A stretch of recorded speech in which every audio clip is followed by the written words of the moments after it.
Halo, Assalamualaikum warahmatullahi wabarakatuh. Pada kesempatan kali ini, saya akan melanjutkan materi saya tentang jurnal khusus untuk perusahaan dagang.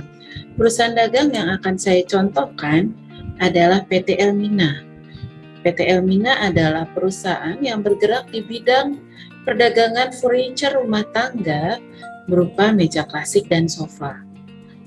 Nah, kali ini saya akan membahas tentang jurnal khusus, yaitu jurnal penjualan, atau kita bisa juga sebut sebagai sales journal. Apa itu jurnal penjualan? Jurnal penjualan adalah jurnal khusus untuk mencatat transaksi yang berhubungan dengan penjualan kredit. Jadi yang kita catat ke dalam jurnal penjualan hanyalah transaksi penjualan kredit. Nah, di sini ada contoh nomor faktur FPJK strip 013 tertanggal 18 Desember 2018. Yang membuat faktur adalah PT Elmina. Artinya PT Elmina adalah sebagai penjual. Lalu ciri kedua, ini termasuk ke dalam bukti transaksi penjualan. Faktur yang dibuat PT Elmina adalah faktur dua lapis. Lapis pertama atau lembar asli kita berikan kepada pembeli, di mana pembelinya di sini adalah PT Dallas. Sedangkan faktur kopi kita simpan. Jadi yang menyimpan faktur kopi adalah penjual. Jadi jika kalian menemukan faktur ada tulisan kopinya, artinya itu adalah faktur penjualan. Jangan terkecoh dengan istilah faktur penjualan di sini. Karena baik transaksi pembelian ataupun penjualan, kita sama-sama menggunakan faktur penjualan. Karena yang membuat adalah penjual, maka wajar jika penjual menamainya dengan faktur penjualan. Walaupun ada kalanya cukup dengan nama faktur saja. Nah, di sini berarti faktur nomor FPJK strip 013 termasuk ke dalam kategori faktur untuk penjualan, karena syarat yang pertama, nama perusahaan pembuat faktur yang paling atas adalah nama perusahaan kita, berarti dia adalah penjualnya, sedangkan kepada di sini adalah PT Dallas, berarti PT Dallas adalah pembelinya. Dan yang kedua, syarat kedua, faktur penjualan ini adalah faktur kopinya, yang artinya faktur kopi disimpan oleh penjual. Oke, dari sini saya harap kalian sudah paham bahwa ini adalah faktur penjualan. Lalu langkah selanjutnya, kalian harus tahu bahwa faktur ini adalah faktur penjualan tunai atau penjualan kredit. Karena yang kita catat ke dalam jurnal penjualan hanyalah transaksi penjualan kredit. Di sini ada termin 2/10 N/30 yang artinya 2/10 di depan menandakan besarnya diskon dan hari diskon. 2 adalah besarnya diskon, 10 menandakan hari diskon, yang artinya jika PT Dallas ingin mendapatkan diskon senilai 2%, maka PT Dallas harus membayar maksimal 10 hari dari tanggal 18 Desember. Jadi 2 di depan adalah nilai diskonnya, sedangkan 10 yang di belakang adalah hari diskonnya. Lalu kriteria dia adalah penjualan kredit, ada jatuh tempo. N/30 di sini adalah jatuh tempo pembayaran, yang artinya PT Dallas harus membayar maksimal 30 hari dari tanggal 18 Desember. Jika PT Dallas nantinya melunasi lebih dari 30 hari, dia akan dikenakan denda keterlambatan pembayaran. Oke, lalu selanjutnya kita akan analisa akun-akun apa saja yang terkait. Di sini PT Elmina menjual meja klasik dan sofa Mediterranean dengan total penjualan Rp215.085.000. Nah, nilai dari Rp215.085.000 ini adalah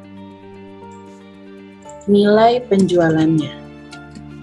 Berarti di sini akun penjualan bernilai Rp215.085.000.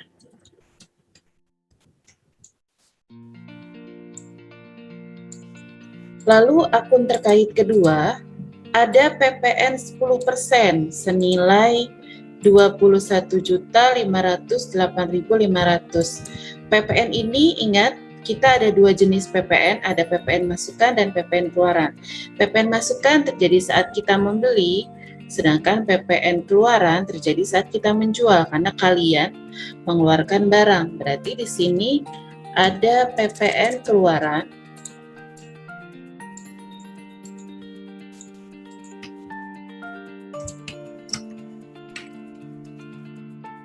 senilai Rp21.508.500.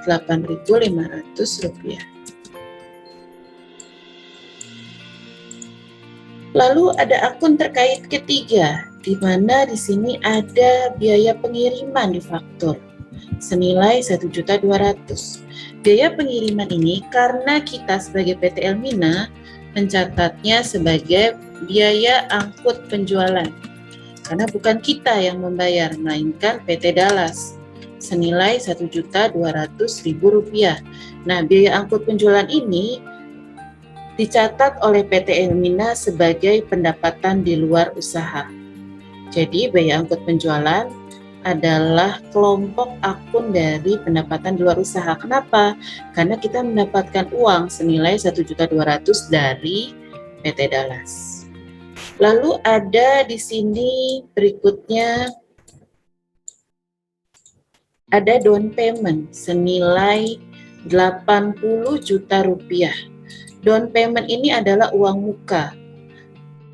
Berarti PT Dallas membayarkan uang muka senilai Rp80 juta kepada PT Elmina untuk tanda jadi pembelian yang dia lakukan oleh PT Dallas. Berarti kita menerima kasti bank senilai Rp80 juta.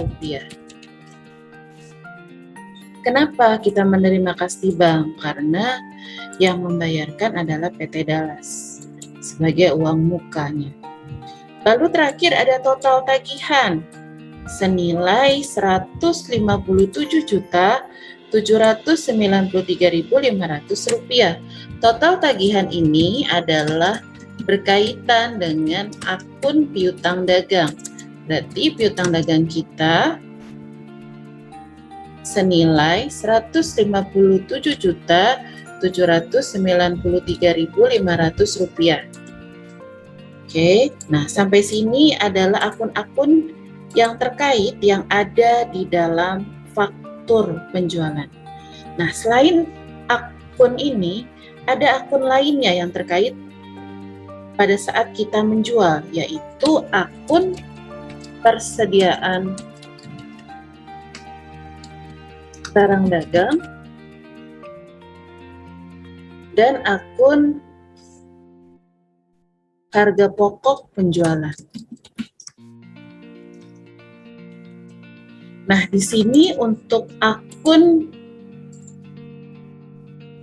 persediaan barang dagang dan harga pokok penjualan tidak ada di faktur, tapi kita bisa lihat dari soalnya.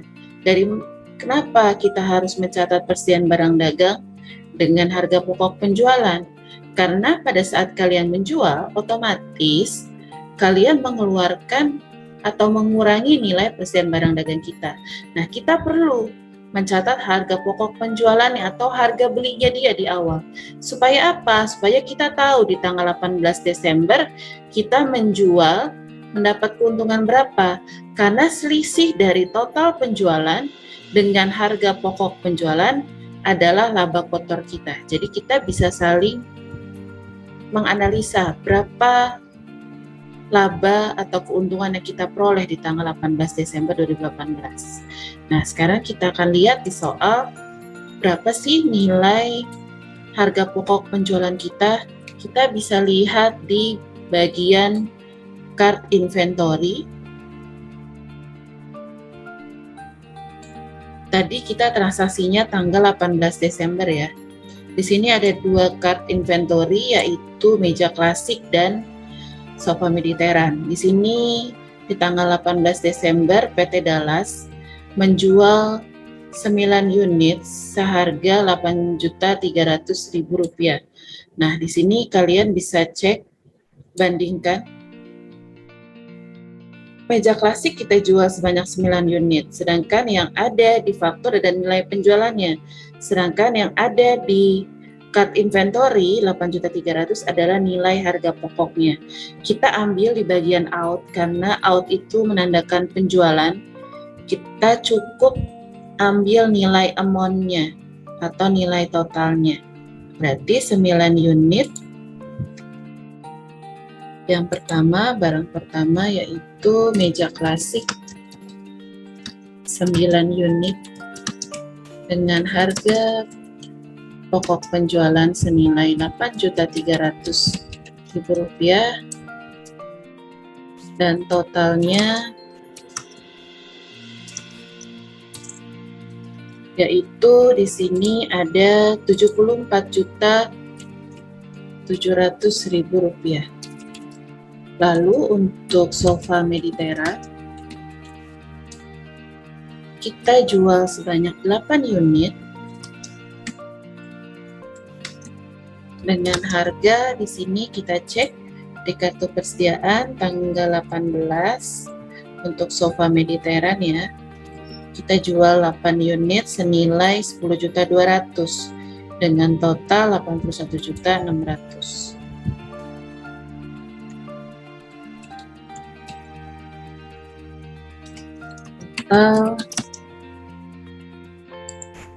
Rp81.600.000.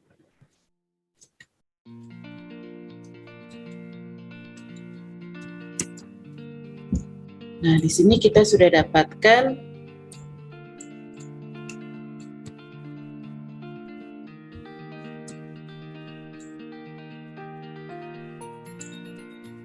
yang pertama untuk sofanya seharga Rp74.700.000.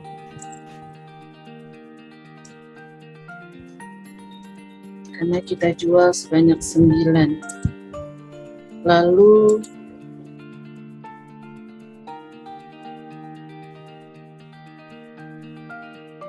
di sini kita meja klasik kita jual 9 unit dengan harga pokok penjualan 8.300.000, totalnya 74.700.000. Lalu yang kedua kita jual sofa Mediteran dengan harga pokok 10.200.000, nilai totalnya 81.600.000.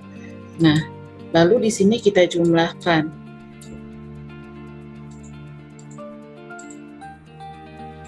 Nah, di sini setelah kita jumlahkan, kita dapat nilainya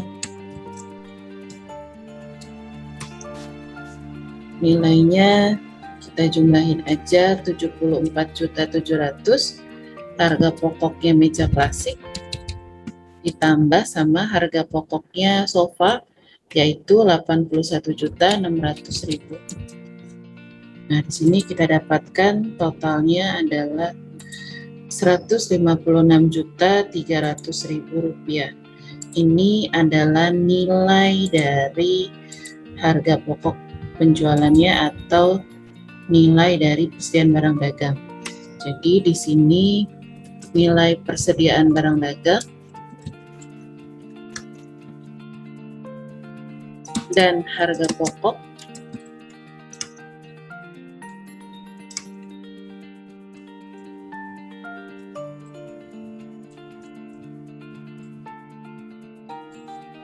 nilainya adalah Rp156.300.000. Jadi akun untuk persediaan barang dagang dan harga pokok nilainya sama-sama Rp156.300.000. Jadi pada saat nanti kalian menemukan transaksi yang sama, yaitu transaksi penjualan, jangan lupa selain catat yang ada di faktur, kalian juga harus catat nilai dari dua akun yang berkaitan, yaitu akun dari persediaan barang dagang dan akun harga pokok penjualan. Yang keduanya bisa kalian lihat di bagian card inventory.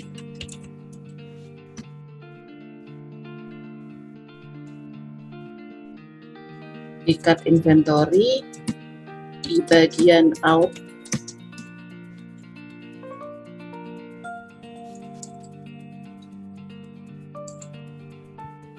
jadi kalian nanti setelah sudah familiar pada saat menjual, langsung kalian lihat card inventory-nya, catat nilai persediaan barang dagang dan harga pokok penjualannya.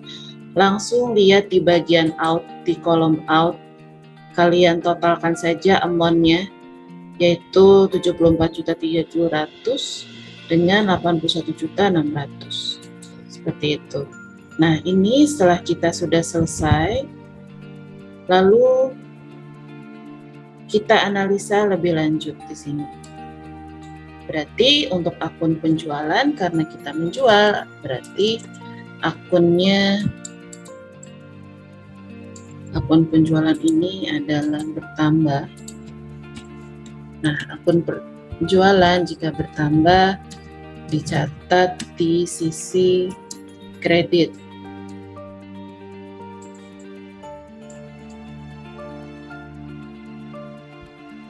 Kita catat di kredit. Lalu PPN keluaran bertambah. Kita catat di kredit. Biaya angkut penjualan bertambah, kita catat di kredit. Kenapa? Karena biaya angkut penjualan di sini termasuk ke dalam akun pendapatan di luar usaha. Lalu kas di bank, dia bertambah karena kelompoknya kelompok harta. Jika bertambah dicatat di debit. Lalu piutang dagang bertambah, dicatat di debit juga. Lalu untuk persediaan barang dagang, persediaan barang dagang di sini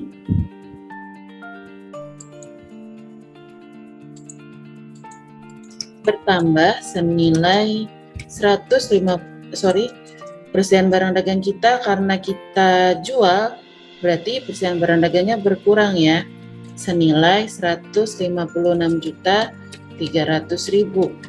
Di sini persediaan barang dagang kita berkurang.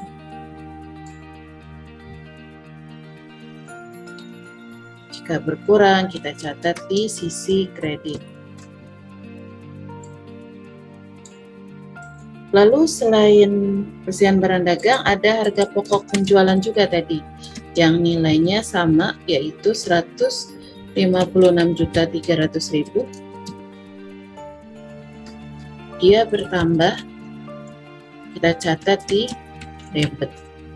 Nah, setelah kita tahu analisanya, mana yang bertambah, mana yang kita catat di debit, mana yang kita catat di kredit, lalu selanjutnya kita akan catat ke dalam jurnal umum terlebih dahulu untuk memudahkan kalian pada saat nanti mengisi ke jurnal penjualan.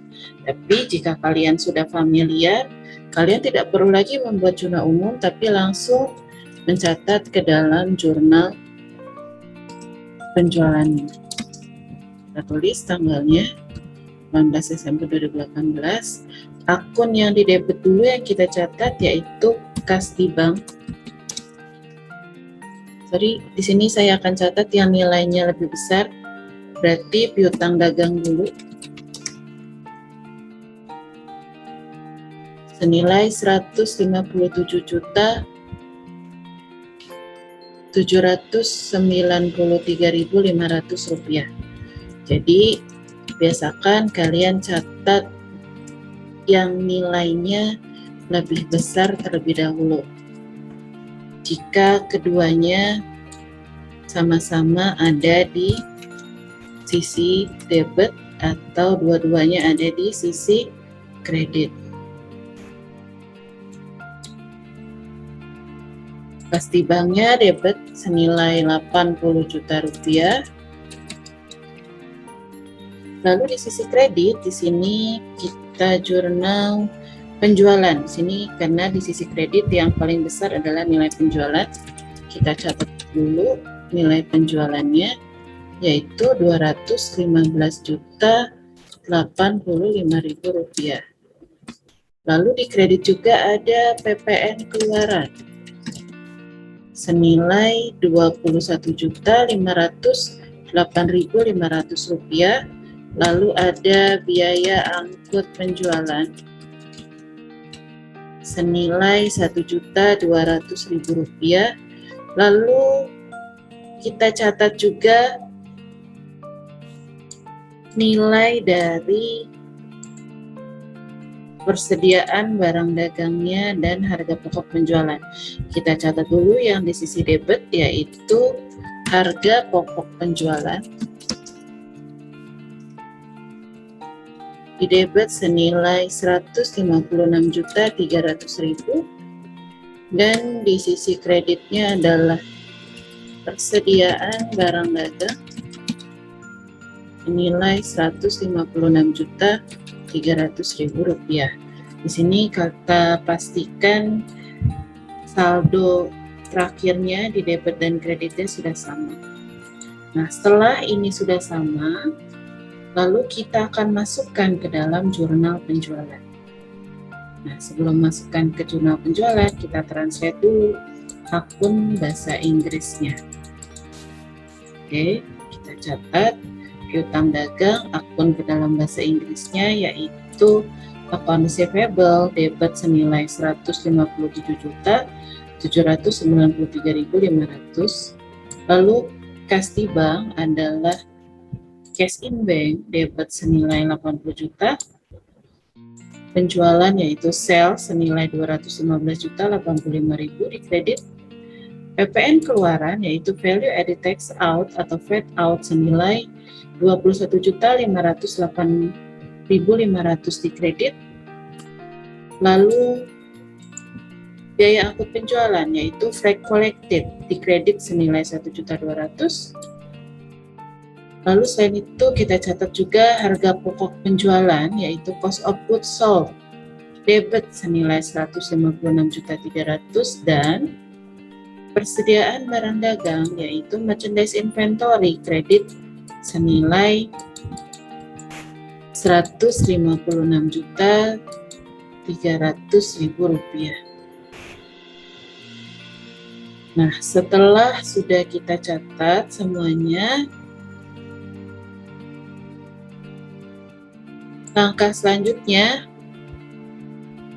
kita akan pindahkan ke dalam jurnal penjualannya. Di sini kita akan pindahkan ke jurnal penjualan.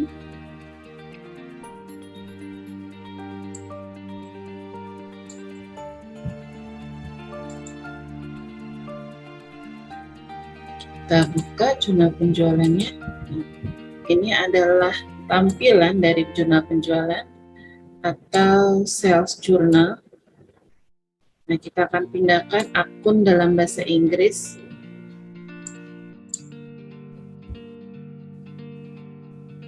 ke dalam jurnal penjualan. Di sini jika kalian lihat, sebenarnya tampilan dari jurnal penjualan hampir sama dengan jurnal umum. Dia ada sisi debit dan kredit, hanya saja untuk jurnal khusus penjualan, di sini ada kolom-kolom dengan nama akun yang sudah ada atau punya kolom sendiri. Ini ada akun-akun tertentu yang ada kolomnya sendiri. Nah, yang ada kolomnya sendiri ini adalah akun-akun yang sering berkaitan dengan jurnal tersebut.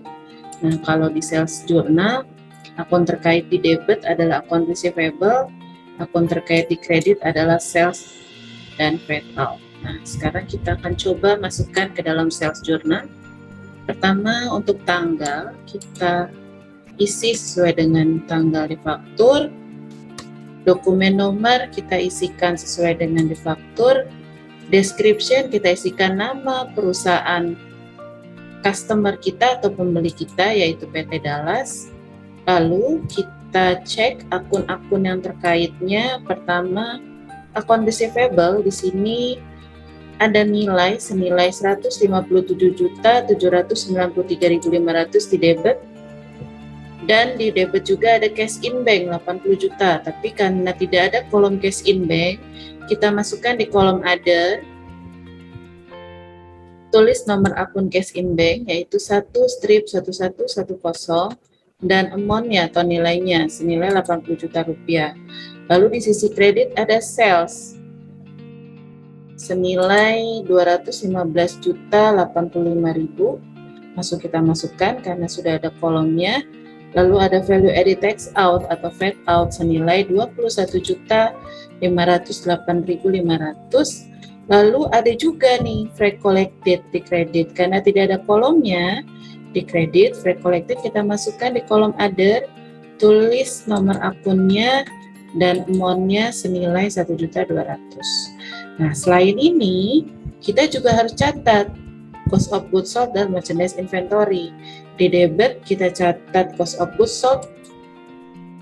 Di kolom other, tulis nomor akunnya 5/1000 dan nilainya senilai 156.300.000. Dan di kredit, kita catat nilai merchandise inventory. Tulis nomor akunnya 1/1160 dan totalnya yaitu 156.300.000. Nah, ini artinya kita sudah menginput semua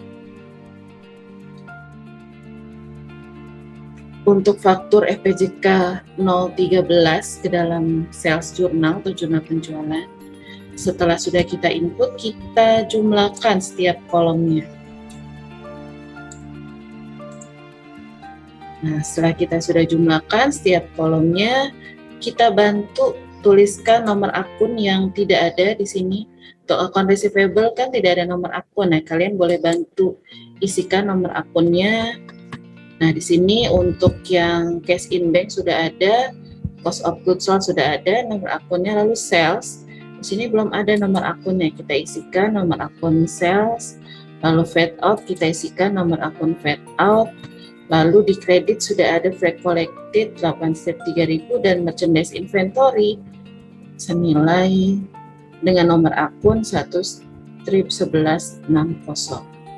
Nah, kenapa sih kita harus isi nomor akun? Supaya kita mudah membuat rekapitulasi. Kita harus membuat rekapitulasi. Di sini kita tulis nomor akun yang ada di sisi debit. Semuanya kita masukkan sesuai dengan amount-nya atau nominalnya. Lalu akun yang ada di kredit, kita tuliskan nomor akunnya semua dengan nominalnya. Nah, fungsinya kita membuat rekapitulasi supaya pada saat kita melangkah ke tahap selanjutnya, yaitu membuat buku besar, kalian lebih mudah mempostingnya atau memindahkan nomor akun-akun yang ada di jurnal khusus ke dalam akun buku besar yang nantinya sudah disiapkan. Jadi nanti kalian tinggal lihat nomor akunnya, kalian pindahkan dari rekapitulasi sales journal ke buku besar yang terkait dengan nama akun yang sama. Jadi kalian tidak perlu lihat lagi sales journalnya, tapi langsung lihat di rekapitulasi. Itulah pentingnya kenapa kita buat rekapitulasi, supaya pada saat kita menjurnal khusus, lalu kita ke tahap selanjutnya yaitu memposting, akan lebih mudah mempostingnya. Oke, sekian materi saya untuk sales journal kali ini. Saya harap apa yang saya sampaikan bisa bermanfaat untuk kalian semua. Terima kasih banyak atas perhatiannya. Saya ucapkan wassalamualaikum warahmatullahi wabarakatuh. Terima kasih. Sampai ketemu lagi di materi selanjutnya. Semoga bermanfaat ya untuk kalian materi kali ini. Oke, sampai ketemu lagi.